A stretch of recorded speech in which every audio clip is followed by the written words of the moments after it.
অসুবিধা হচ্ছে, আজকে আমরা যেই কোরআনুল কারীম নিয়ে যেই কথা বলতেছি, সেই কোরআনুল কারীম কে আমাদের মাঝে পাঠিয়েছেন বলুন? আল্লাহ। আমাদের এই কোরআনুল কারীমের মধ্যে কোনো ভুল আছে, সন্দেহ আছে, সংশয় আছে? এই যে রমজান মাসের ফায়দা করলাম, আমি তো মনে হয় যে নিজে একটা বই লিখে তারপর আপনাদের মাঝে বর্ণনা করছি, তাই তো? হ্যাঁ বলেছি, মাশাআল্লাহ। হ্যাঁ, নিজে বই বানাইয়ে তারপর সেটার থেকে রচনা করে তারপরে নিজে আমি বলতেছি, কোরআন থেকে বলতেছি, আলহামদুলিল্লাহ।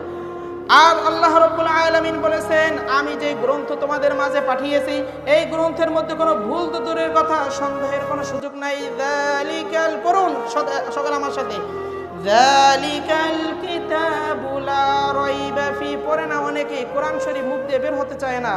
এই যে হিন্দি সিরিয়াল, এই যে অন্যান্য ভাষা যদি আমাদের মুখে আনতে চাই, দেখবেন যুবক পোলাপান খুব সুন্দরভাবে বলতে পারে, কিন্তু গার্জিয়ানরা আমরা এত অসচেতন, আমরা এদের দিকে খেয়াল দিতেছি না, তারা আরবি পড়তেও পারে না। সাথে সাথে মাশাআল্লাহ আমরা তো আছি, ঠিক কিনা? আওয়াজ করে পড়েন, যালিকাল কিতাবু লা রাইবা ফি।